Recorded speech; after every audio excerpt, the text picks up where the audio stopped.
From the streets of London, I spent 20 years dispatch riding and 5 years club racing. And now, from the great state of Texas, I bring you Sir Patrick Bikes. Oi, oi!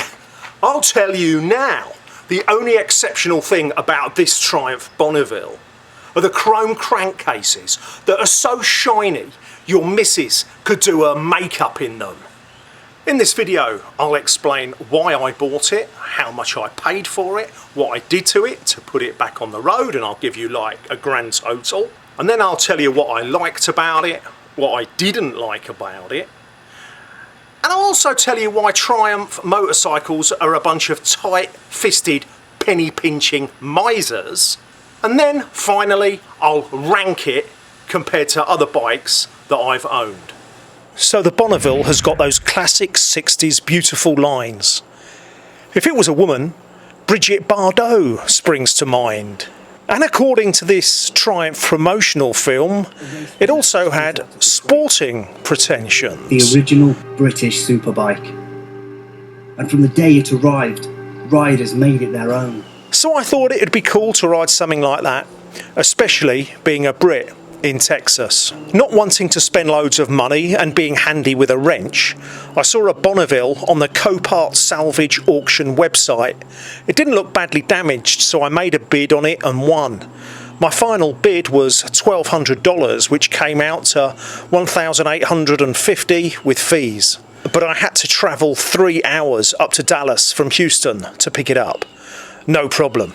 Back home, looking around, it looked like there had just been a low-speed spill on the right side, and the crash bars had taken the brunt of it. It had a dented exhaust, a dink in the headlight rim and tank, a scuffed seat. It was already customised with a Brat-style seat and a tail tidy to clean up the look from the back. The tachometer had been ditched for a cleaner single-dial look. The tyres were new. I did have a problem, no key. But I took my paperwork up to my local Triumph dealer and he ordered a key from the factory. But it would take 3 weeks to arrive. Once the key arrived, I was able to take it down to the garage to get it inspected.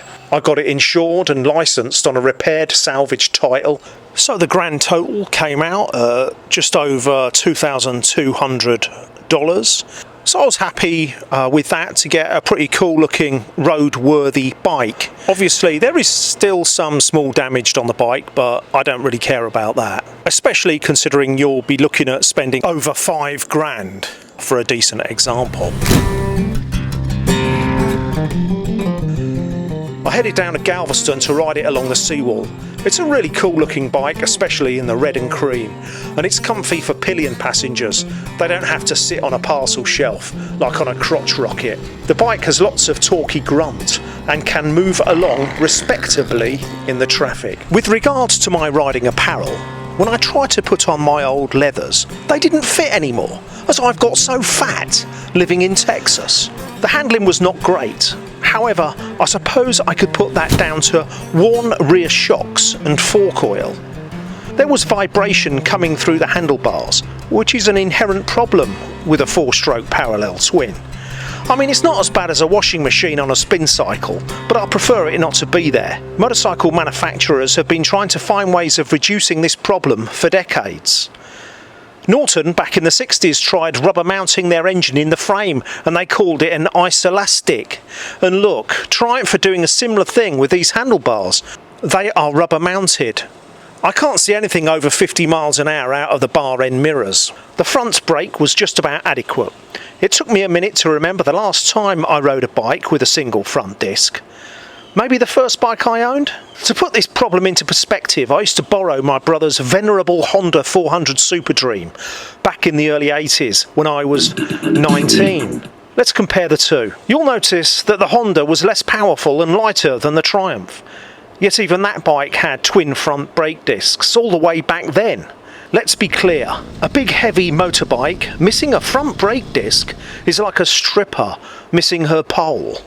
So why did Triumph only fit a single front disc to this bike?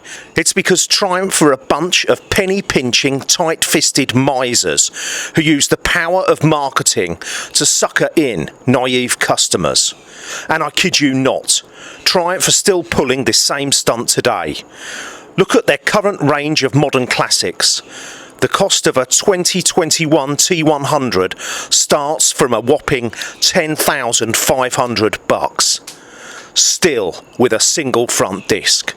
Shameful. And make no mistake, there's a special place in hell reserved for the Triumph bosses who authorised this decision, where they are going to be forced to watch Hugh Grant's romantic comedies over and over and over again. I've got a suggestion. But before we get to that, do me a favour and check out my novel, Tobago, featuring John Silverback. He's like James Bond on steroids. It's free to read on Amazon Kindle, link in the description. If you're really drawn to riding a modern classic, then take a look at the Royal Enfield range of bikes, because you can buy something similar for almost half the price of a Triumph.